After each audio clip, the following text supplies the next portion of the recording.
Good morning, children. Today we'll study class 8, history, chapter 1, how, when, and where.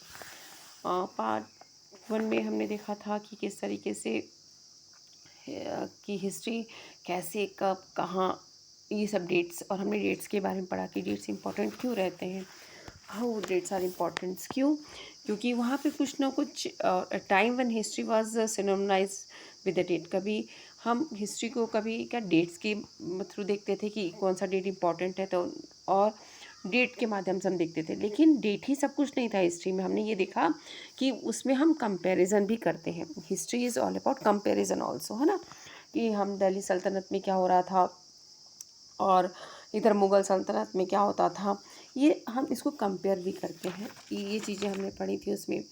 और जो everything has a history, और सबका अपना अपना एक इतिहास है। हमने टाइम और टाइम पीरियड के बारे में पढ़ा, है ना, कि हर चीज़ का एक टाइम पीरियड होता है कि इतने सन से लेकर इतने साल तक ये चीज़ें चली, तो एक टाइम पीरियड, एक प्रोसेस होता है। ये चीज़ें हमने देखी थी।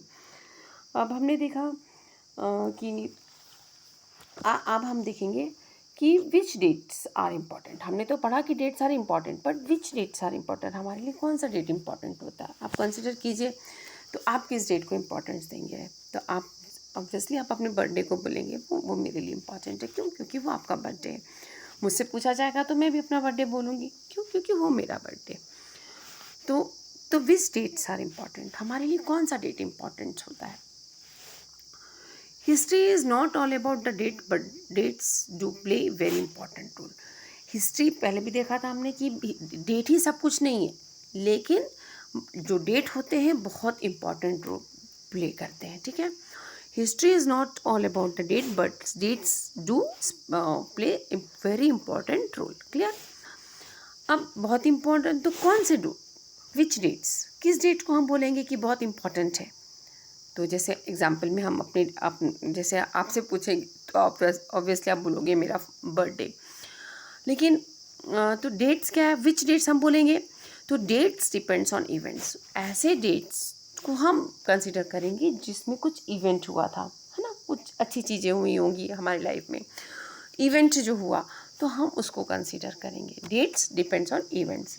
कौन सा डेट हम लेते हैं, कुछ डेट्स को जिसमें कुछ इवेंट हुआ हो, है ना। डेट डिपेंड्स ऑन इवेंट, उसको हम कंसिडर करेंगे इंपॉर्टेंट डेट्स।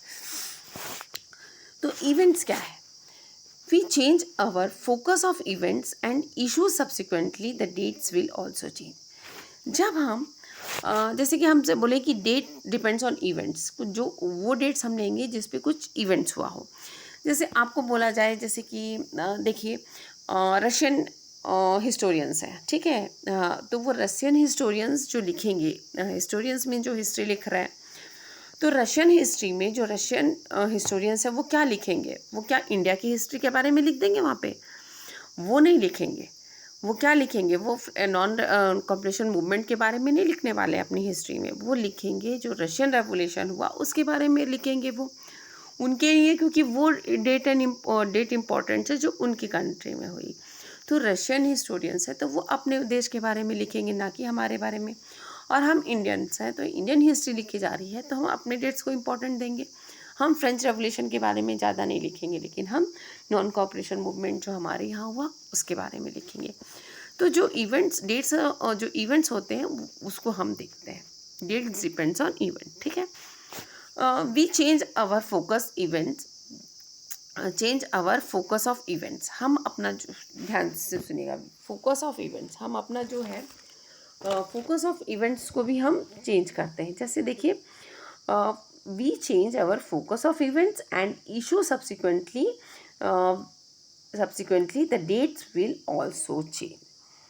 ठीक है, कैसे, जैसे कि एग्जांपल से समझते हैं इसको। जैसे अमेरिकन है, यहाँ अमेरिकन की हिस्ट्री लिखी जा रही है और यहाँ इंडियन हिस्ट्री लिखी जा रही है।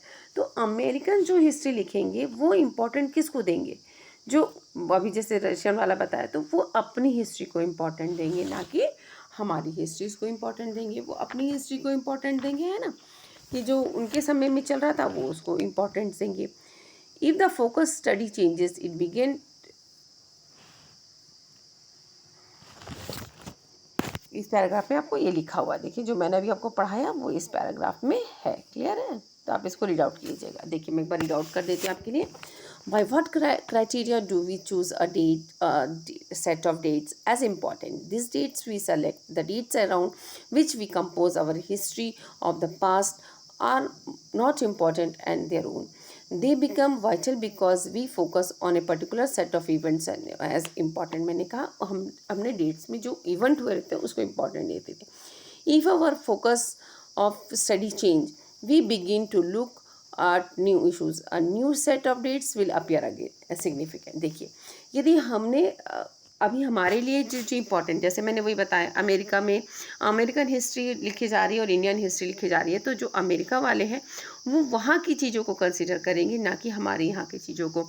तो वहाँ की चीज़ें इवेंट हुई होंगी तो वो डेट्स को लेंगे वो, और हम जब लिखेंगे तो हमारे यहाँ जो इम्पोर्टेंट डेट्स होंगे उस इवेंट पे क्या हुआ होगा तो हम इवेंट्स को लेंगे। तो यहाँ पर क्या है, डेट्स दूसरी हो सकती है ना, डेट चेंज हो जाता है, और डेट्स विल ऑल्सो चेंज, तो डेट्स हमेशा चेंज हो जाते हैं, ठीक है।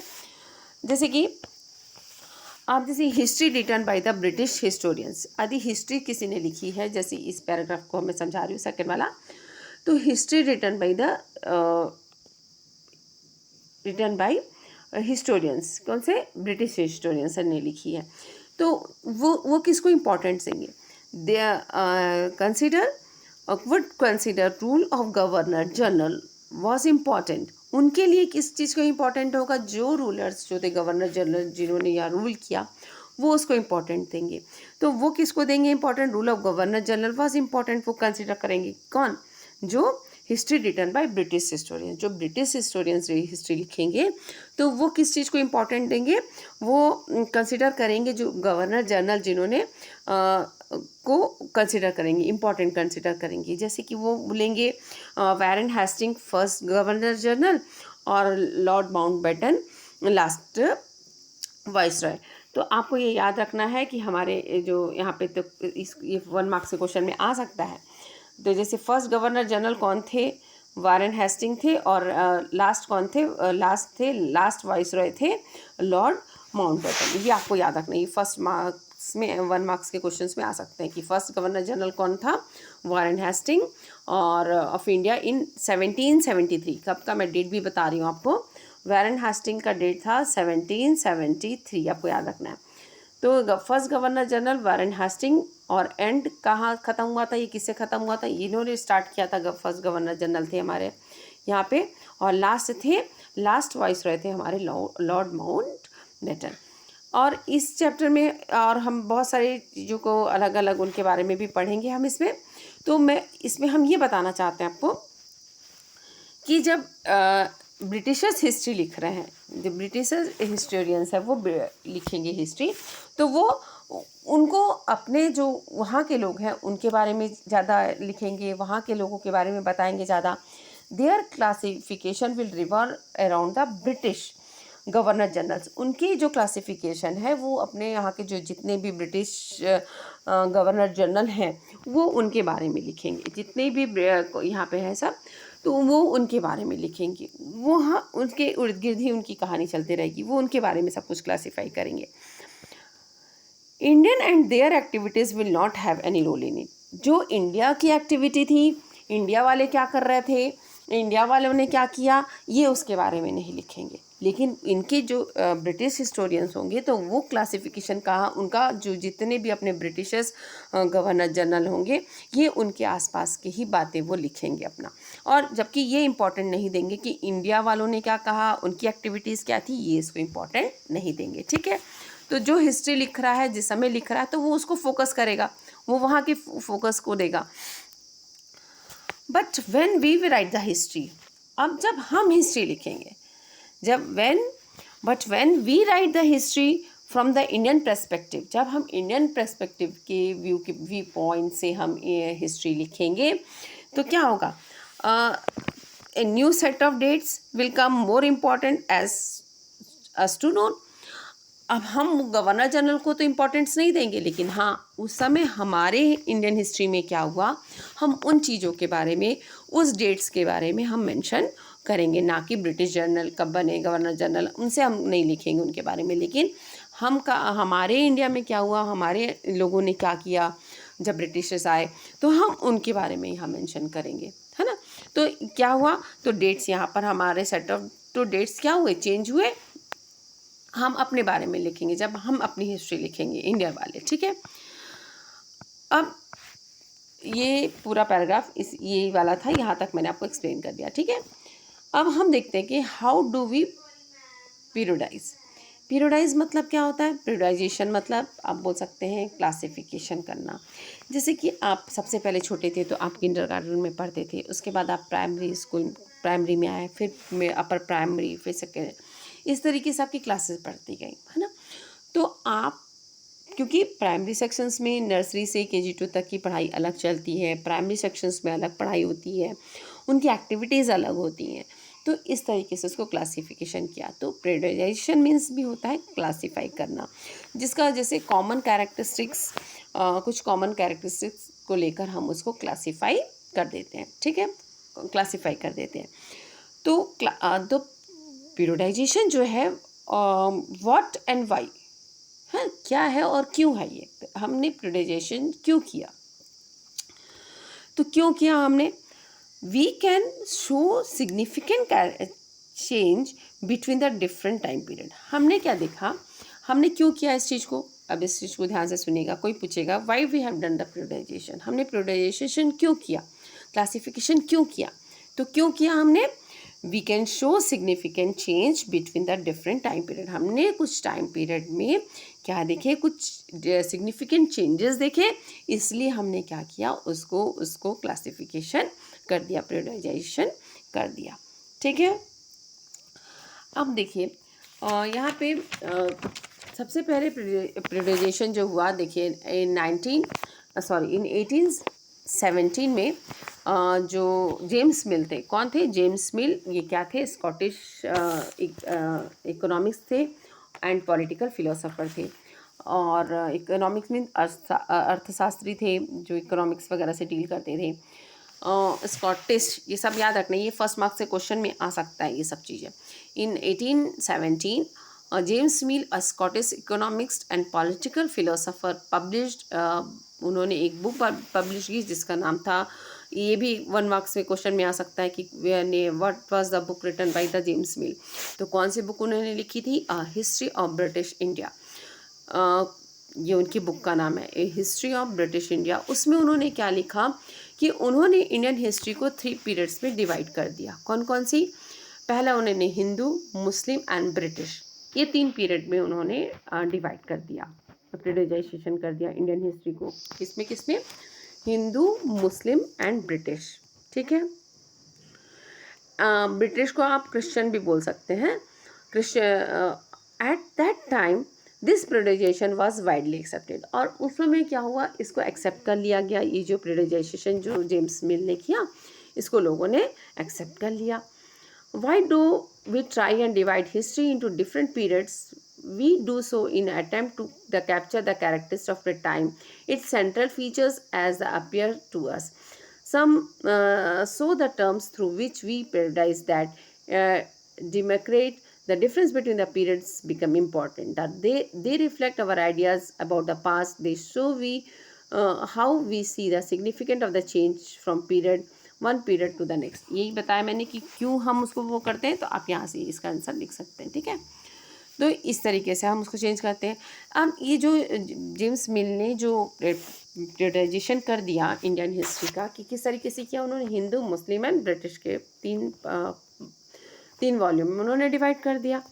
अब क्या हुआ, James mill idea of history, तो इन्होंने क्या किया था, जेम्स मिल का जो आइडिया ऑफ हिस्ट्री था, उन्होंने क्या किया, British rule has force to progress and civilisation, इनका जो इन्होंने एक और आइडिया दिया अपनी हिस्ट्री का, कि इन्होंने 3 पार्ट में डिवाइड किया था, लेकिन इनका एक और आइडिया था कि जो क्या कहता था, हिंदू और मुस्लिम पीरियड था जो इंडिया हिस्ट्री का, उनका कहना था कि इस पीरियड में क्या था कि ये जो टाइम पीरियड है ये क्या था, एशियन मेडिवल पीरियड था, एशियन मेडिवल पीरियड था, जिसमें कि लोग बहुत ही टैबूज एंड सुपरस्टिशियस थे, बहुत अंधविश्वासी लोग थे यहाँ पर, है ना। और कास्ट सिस्टम को मानने वाले लोग, इस तरीके के लोग ज़्यादा थे। टैबूज और सुपरस्टिशियस लोग थे, जो क्या करते थे, जो बहुत ही अंधविश्वास वगैरह चलता था। इस पीरियड को उन्होंने ऐसा माना। किस पीरियड को? हिंदू और मुस्लिम जो पीरियड था उसको इन्होंने बोला कि ये जो पीरियड है ये बहुत ही रिलीजियस, यहाँ पे रिलीजियस इंटॉलरेंस है, कास्ट टैबूज है और सुपरस्टिशियस अंधविश्वास लोग बहुत मानते हैं इस पीरियड में। और उन्होंने बोला कि जो British rule as a force to progress and civilisation, और जो ये ब्रिटिश पीरियड है ये एक ऐसा पीरियड है जहाँ पे क्या था, वहाँ पे सिविलाइजेशन, लोगों को बहुत अच्छा लोग हुए। जैसे कि अब मिल felt could civilize India to do this was necessary to introduce European। यहाँ पर उनका कहना था जो ब्रिटिश था, इसमें इसको इंडियन को सिविलाइज करने के लिए, मीन्स उनको एक अच्छा बनाने के लिए हमको यहाँ पे क्या करना पड़ेगा, नेसेसरी यहाँ पर इंट्रोड्यूस करना पड़ेगा क्या, European manners, arts, institutions and laws in India. India को हम लोग को वेल सिविलाइज करने के लिए ये सब इंट्रोड्यूस करना होगा। Mill in fact suggests that British should conquer all the territories in India to ensure the enlightenment and happiness of Indian people, for India was not capable of progress without British help। उनका कहना था कि जो यदि India को अच्छा बनाना है तो वहाँ पर हमको ब्रिटिशर्स की ज़रूरत होगी, और उसके बिना जो इंडिया है जो वो केपेबल प्रोग्रेस नहीं कर सकती। तो ये तो बहुत गलत है। India was not capable of progress without British, British के हेल्प के बिना इंडिया प्रोग्रेस नहीं कर सकती, उनका ये कहना था। तो अब देखिए उन्होंने क्या बोल दिया, मैं आपको पहले से फिर से एक बार रिकॉल कर रही हूँ कि उन्होंने क्या किया। 1817 में जेम्स मिल ने, जो स्कॉटिश इकोनॉमिक्स थे और पॉलिटिकल फिलोसोफर थे, उन्होंने क्या किया, इंडियन हिस्ट्री को 3 पार्ट में डिवाइड किया, हिंदू, मुस्लिम एंड ब्रिटिश। अब इन्होंने क्या किया, हिंदू, मुस्लिम और ब्रिटिश के बांटा। पर इनका ये कहना था कि जो हिंदू मुस्लिम पीरियड है वो एशियंट और मेडिवल पीरियड की तरह है, जिसमें मतलब कोई भी सिविलाइज नहीं था, वहाँ रिलीजियस इंटॉलरेंस था, लोग कास्ट के लिए लड़ते थे, वहाँ कास्टिज्म चलता था, और अब बोलिए कि वहाँ टैबूज और अंधविश्वासी लोग बहुत ज़्यादा थे। ठीक है, तो ये उनका मानना था। तो इसलिए वो कहते थे, और इंडिया को प्रोग्रेस करने के लिए उनका कहना था कि ब्रिटिश का होना ज़रूरी है, ताकि वहाँ पर हम यूरोपियन मैनर को इंट्रोड्यूस कर सकें, आर्ट लाएँ, इंस्टीट्यूशन बनाएं, ताकि इंडिया का प्रोग्रेस हो, वो ये कहते थे। लेकिन but there was a problem in the periodisation that James Mill offered. लेकिन जो जेम्स मिल ने ये क्या किया था, उन्होंने प्रियोडाइजेशन किया, इसमें एक प्रॉब्लम थी। तो ये क्वेश्चन भी पूछा जा सकता है। There was a problem in the periodisation that James Mill offered for, है ना। तो क्या है उसको क्लैरिफाई जो उन्होंने प्रियोडाइजेशन किया इंडिया का, इंडियन हिस्ट्री का, तो उसमें क्या प्रॉब्लम है, उसके लिमिटेशन क्या है, what is the limitation of the James Mill periodisation, तो ये भी बताना है आपको। तो ये क्वेश्चन है, इसको मैं समझा रही हूँ, आपको ध्यान से समझिए, ये भी क्वेश्चन में पूछा जा सकता है ना। तो क्या लिमिटेशन था इसका? लिमिटेशन ये था कि James mill divides a history on religious ground. इसमें क्या प्रॉब्लम थी, जो मिल ने क्या किया था, इंडियन हिस्ट्री को किस तरीके से, किस बेसिस पे डिवाइड कर दिया था, उन्होंने रिलीजन बेसिस पे डिवाइड कर दिया था। देखिए हिंदू, जब उनका कहना था जो हिंदू राजा लोग राज कर रहे थे तो वो हिंदू पीरियड हो गया, जब मुस्लिम राजा लोग यहाँ राज कर रहे थे तो वो मुस्लिम पीरियड में आ गया। ब्रिटिश, उन्होंने जब ब्रिटिश लोग जो हमारे यहाँ पर आए और वो क्रिश्चियन थे तो उस पीरियड पे, तो रिलीजियस बेसिस पे, तो हिंदू देखो धर्म है ना, तो धर्म के आधार पे उन्होंने क्या किया था, क्लासिफिकेशन कर दिया था, किसका, इंडियन हिस्ट्री का। तो ये तो बहुत गलत है। ये ज़रूरी थोड़ी ना है कि जो राजा, जब हिंदू राजा राज करते थे तो उसके काल में क्या सिर्फ हिंदू लोग ही थे क्या, ऐसा है क्या? नहीं, उस समय मुस्लिम, क्रिश्चियन, सब लोग होंगे वहाँ पे। और जब मुस्लिम राजा लोग राज करते थे तो क्या वहाँ पर हिंदू लोग नहीं थे क्या? तो ये तो जो इनका क्लासिफिकेशन है ये बहुत गलत था, कहना है।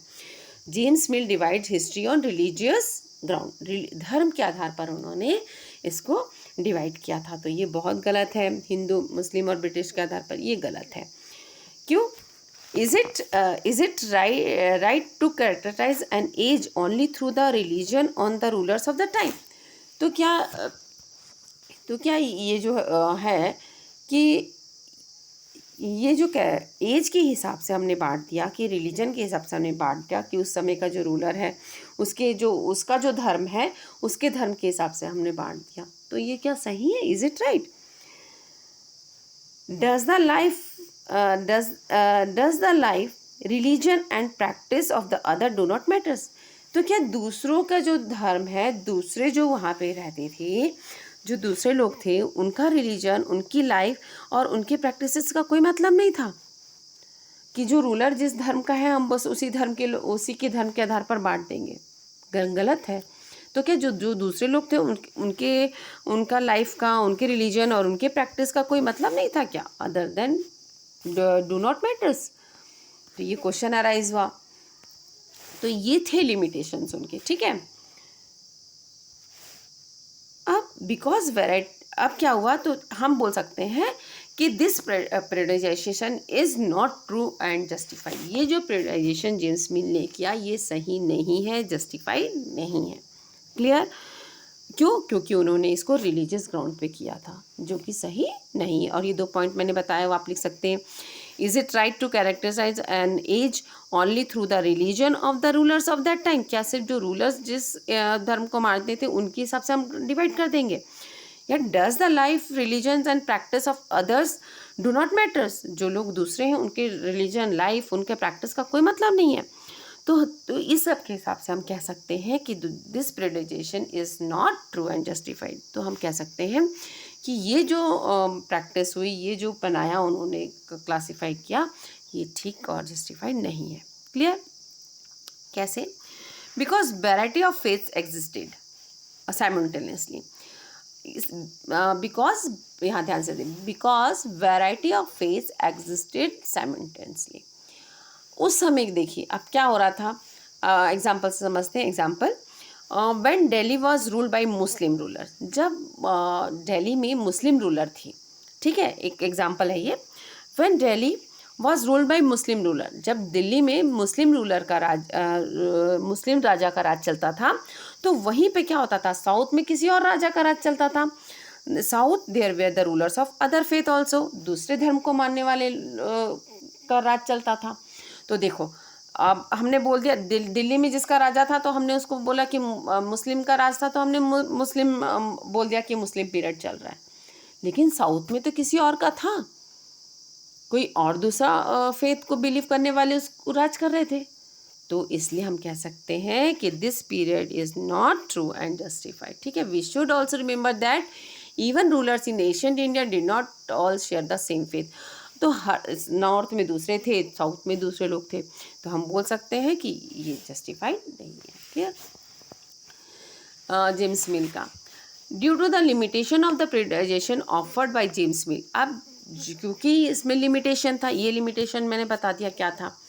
तो लिमिटेशन, क्योंकि जो जेम्स मिल ने प्रेडिजेशन किया तो इसमें क्या थे, कुछ लिमिटेशंस थे। तो James mill moving away from the British classification, historians have divided Indian. फिर इसको कंसिडर कर, फिर उन्होंने क्या किया, हिस्टोरियंस ने इंडियन हिस्ट्री को फिर से क्लासीफाई किया।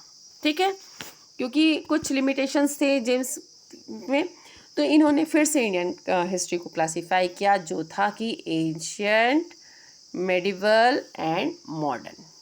ठीक है, इस पीरियड को इन्होंने डिवाइड किया फिर से इंडियन हिस्ट्री को, एशियन, मेडिवल एंड मॉडर्न। ठीक है, अब एशियन पीरियड मीन्स क्या होता है, ये पहले भी मैं बताई थी आपको, है ना। एशियंट हिस्ट्री में आपने प्रिमिटिव ओल्ड सोसाइटी, बहुत पुरानी सोसाइटीज़ के बारे में, है ना, एशियंट काल, आदि मानव वगैरह में हम इसके बारे में पढ़ रहे थे इसमें, जिसमें हमने बुद्धा, अशोका, हर्षवर्धन वगैरह के बारे में पढ़ा। That is a ancient history our. उसके बाद आया medieval period. Medieval period means transaction period, ना ये ट्रांजैक्शन पीरियड था, नाइदर एशियन और मॉडर्न, ना ही ये क्या था, मॉडर्न एशियन पीरियड था, ना ही ये मॉडर्न पीरियड था। इसमें हमने उसमें देखा हमने आपका मुग़ल, दिल्ली सल्तनत, के बारे में था, मुगल्स के बारे में, मराठास के बारे में, ये मेडिवल पीरियड्स था। और ये मॉडर्न, अब आया modern associated with the growth of modern forces, ये था मॉडर्नाइजेशन के बारे में, है ना। तो मॉडर्नाइजेशन आई जैसे associated with the growth of modern forces, क्या है ये, जैसे कि एग्जांपल के लिए साइंस आया, डेमोक्रेसी आए, लिबर्टी है, और आपका इक्वालिटी, ये सब के बेसिस पे बोला गया कि ये मॉडर्निटी है, मॉडर्न है, ठीक है। इसको ऐसा कंसिडर किया उन्होंने, किसने, हिस्टोरियंस ने। Science, reasons, democracy, liberty and equality, इस बेसिस पे इन्होंने बोला कि देखिए, है ना, वेस्ट, ये देखिए इस रीज़न पे इन्होंने बोला कि यह हमारा मॉडर्न हिस्ट्री है। लेकिन क्या आप बता सकते हैं was true in the case of India, क्या ये इंडिया के केस में इंडियन हिस्ट्री को इस तरीके से डिवाइड करना ठीक था? क्योंकि जब ये डिवाइड हुआ, जब इसको हिस्टोरियंस ने इसको डिवाइड किया, means Asian, medieval and modern history के मॉडर्न उसमें, तो जब ये मॉडर्न आप बोल रहे हैं कि क्या उस समय इंडिया के पास डेमोक्रेसी थी क्या? हमारे पास इक्वालिटी था? जब ये बात बोली गई, इक्वालिटी था हमारे पास? नहीं था। हम इतने डेवलप थे क्या? नहीं थे। तो was true in case of India, क्या ये इंडिया के केस में सही है? आप खुद सोचिए, जब ये इसको डिवाइड किया क्या हिस्ट्री को, तो क्या हमारे पास डेमोक्रेसी थी, क्या लिबर्टी था, क्या इक्वालिटी थी? तो क्या हम कंसिडर करें कि इंडिया के केस में सही है? ये सही है? नहीं, नो, बिल्कुल नहीं। ये वेस्टर्न पर्सपेक्टिव जो थे, वेस्टर्न कल्चर, वेस्टर्न पर्सपेक्टिव के हिसाब से जो ब्रिटिशर्स थे उनके समय से हम इसको बोल सकते हैं कि ये उनके हिसाब से था। हमारे इंडियन के हिसाब से was not true in case of India, India के केस में ये ट्रू नहीं है, लेकिन ये वेस्टर्न पर्सपेक्टिव से उनके लिए ठीक था, हाँ, हमारे उसमें सही नहीं था। तो फिर क्या किया, क्योंकि ये हमारे हिसाब से सही नहीं था, तो many historians therefore refer to this period as a colonial period. जो मैनी हिस्टोरियंस, फिर जो इंडियन हिस्टोरियंस थे, उन्होंने क्या रेफर किया, इस मॉडर्न पीरियड को उन्होंने क्या बोला, कॉलोनियल पीरियड बोला, ठीक है। उनका क्या कहना था, ये जो मॉडर्न पीरियड के नाम से, ये हमारे पर्सपेक्टिव से सही नहीं था, ये वेस्टर्न पर्सपेक्टिव से सही है। तो उन्होंने क्या किया हिस्टोरियंस ने, कि इस पीरियड को, जो मॉडर्न पीरियड को, उन्होंने नाम दिया कॉलोनियल पीरियड, ठीक है। क्लियर हो गया आपको ये सब?